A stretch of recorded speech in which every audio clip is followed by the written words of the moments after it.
संस्था इनके संयुक्त तत्वावधान में 26/11/2008 में उन्हें श्रद्धांजलि देने का जो कार्यक्रम है वो शिवाजी चौक दिग्रस में आयोजित किया गया है।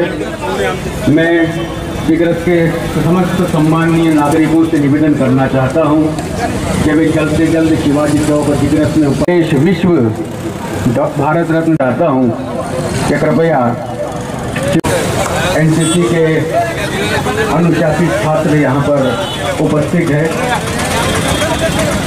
और माननीय अतिथियों के आगमन के साथ ही आज की श्रद्धांजलि के कार्यक्रम की शुरुआत यहाँ पर होने वाली है।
के कर कमलों द्वारा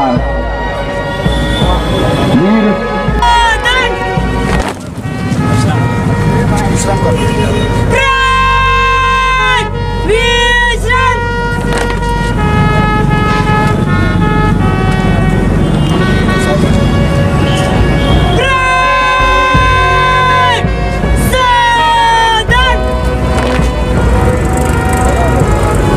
मैं दिग्रस थाने के थानेदार सम्माननीय आमले साहब इनसे निवेदन करना चाहता हूं कि वे शहीदों की प्रतिमाओं के समक्ष पुष्प चक्र अर्पित करने के लिए पधारने का कष्ट करें।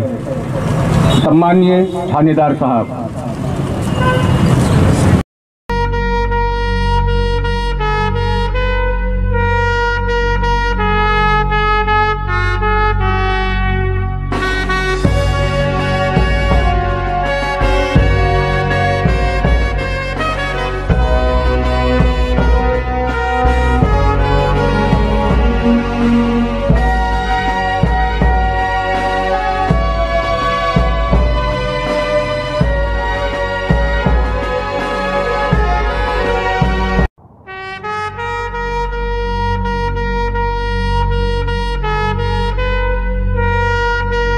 बहुत बहुत धन्यवाद सम्माननीय आमले साहब।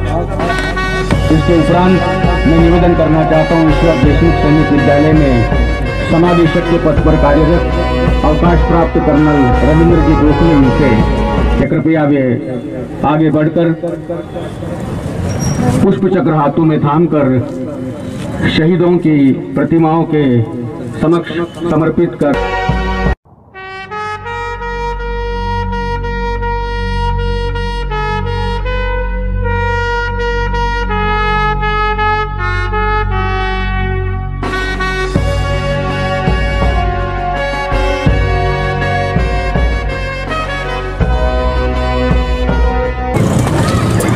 बहुत बहुत धन्यवाद सम्माननीय गोखले सर।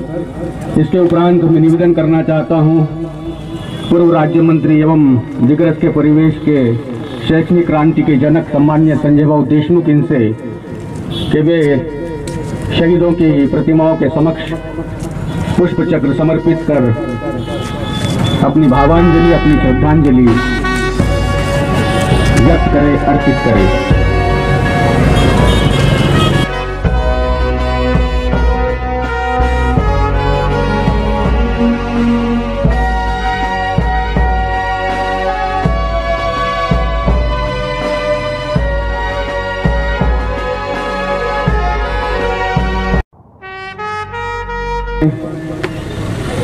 उपस्थित सभी से निवेदन करना चाहता हूं कि शहीदों को श्रद्धांजलि 2 मिनट का मौन रख करके हमें देनी है। सभी के लिए यह सूचना है कि सम्माननीय अली सर के सावधान के आदेश के साथ मौन की शुरुआत होगी और विश्राम के आदेश के साथ मौन का समापन होगा।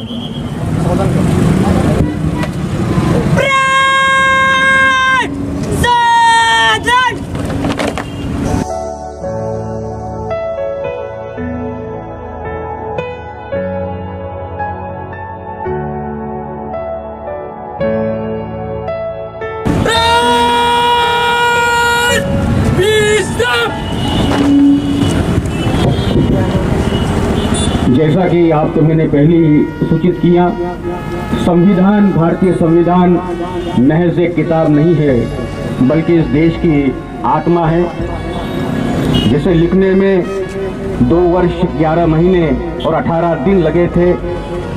ऐसे भारतीय संविधान आज ही के दिन 1949 में जिसे अंगीकृत किया गया था, और उसी कारण पूरे देश में आज का दिवस संविधान दिवस के रूप में मनाया जाता है। साथ ही साथ आज का दिन संविधान के निर्माता, संविधान के पिता में डॉक्टर बाबा साहेब आम्बेडकर, इनके कृतित्व को याद करने का भी दिन है। इसलिए संविधान के पठन के लिए मैं सम्माननीय बोबडे सर इनसे निवेदन करना चाहता हूँ। Good evening one and all. भारताचे संविधान उद्देशिका, आम्ही भारताचे लोक, भारताचे एक सार्वभौम समाजवादी धर्मनिरपेक्ष लोकशाही गणराज्य घडविण्याचा व त्याच्या सर्व नागरिकांना सामाजिक, आर्थिक व राजनीतिक न्याय, विचार, अभिव्यक्ती, विश्वास, श्रद्धा व उपासना यांचे स्वातंत्र्य, दर्जाची व संधीची समानता निश्चितपणे प्राप्त करून देण्याचा आणि त्या सर्वांमध्ये व्यक्तीची प्रतिष्ठा व राष्ट्राची एकता आणि एकात्मता यांचे आश्वासन देणारी संयुक्त प्रवर्धित करण्याचा संकल्पपूर्वक निर्धार करून आमच्या संविधान सभेत आज दिनांक 26 नोव्हेंबर 1949 रोजी याद्वारे हे संविधान अंगीकृत आणि अधिनियमित करून स्वतः प्रत अर्पण करीत आहोत। जय हिंद, जय भारत। बहुत बहुत धन्यवाद सम्माननीय बोबडे सर। और आइए इसके बदले इन्हें यहाँ पर अपने विचार व्यक्त करने हेतु आवाज देना चाहता हूँ कि ये कैसे लोग हैं, ये कैसे लोग हैं जो बम बनाते हैं, ये कैसे लोग हैं जो बम बनाते हैं। इनसे तो कीड़े अच्छे हैं जो रेशम बनाते हैं, जो रेशम बनाते हैं। सम्माननीय गोखले सर। सन्माननीय संजय भाऊ देशमुख, दिग्रसचे नागरिक आणि उपस्थित पुलिसकर्मी, आज का दिन हमारे वीर जांबाजों ने जिस किस्म से मुंबई में हुए हल्ले का ताजमहल पे प्रत्युत्तर दिया और उसमें शहादत दी, उनको खाली याद करने का नहीं है। पिछले 13 साल से हम यहाँ पर उनकी शहादत को नमन करते आए हैं। ये कोई पहली घटना नहीं है। हम फौजियों के लिए आए दिन की घटनाएं होती रहती है। यहाँ ताजमहल होटल था, ट्राइडेंट होटल था, लेकिन JNK में बड़ी बड़ी पब्लिक इमारतें हैं, BSNL है, टूरिज्म रजिस्ट्रेशन सेंटर थे, कई बड़े इमारतों में घुस जाते हैं। ये जो वीर योद्धा शहीद हुए हैं, उनमें से मेरा निकटतम संबंध सिर्फ अशोक कामटे जी से आया है। हमने इकट्ठे 3 टेन्योर बिताए हैं उनके साथ। मैंने defence services staff college Wellington में MSc की पदवी में हम दोनों इकट्ठे थे वहाँ पर।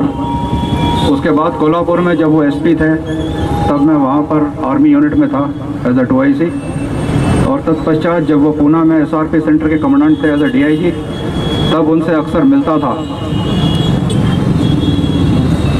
तब उन्होंने महाराष्ट्र के नक्सलवाद और पुलिसकर्मियों की ट्रेनिंग और आर्मी किस तरीके से सहयोग कर सकती है उसके बारे में हमारी काफ़ी चर्चाएं होती थी। उनके पिताजी ब्रिगेडियर कामटे साहब नागपुर के गार्ड्स रेजिमेंटल सेंटर के कमांडेंट थे। बहुत ही वफादार, तेज और हिम्मत वाले अधिकारी थे सारे के सारे। उनके जाने का दुख हम सबको निश्चित है। व्यक्तिगत रूप से मुझे ज़्यादा दुख है, लेकिन हमने उस लड़ाई से क्या सीखा है? हर साल हम उनको याद करते हैं, लेकिन उस हमले से हमने कुछ सीखा है या नहीं सीखा है? आज महाराष्ट्र पुलिस जिस हालात में है आप सब जानते हैं। 3 चैलेंजेस जो आज सारे राज्यों की पुलिस फेस कर रही हैं, सबसे बड़े चैलेंजेस जिससे देश की अखंडता, देश के संविधान को खतरा है, वे 3 चैलेंजेस है। सबसे पहले नक्सलिज्म, नक्सलवाद।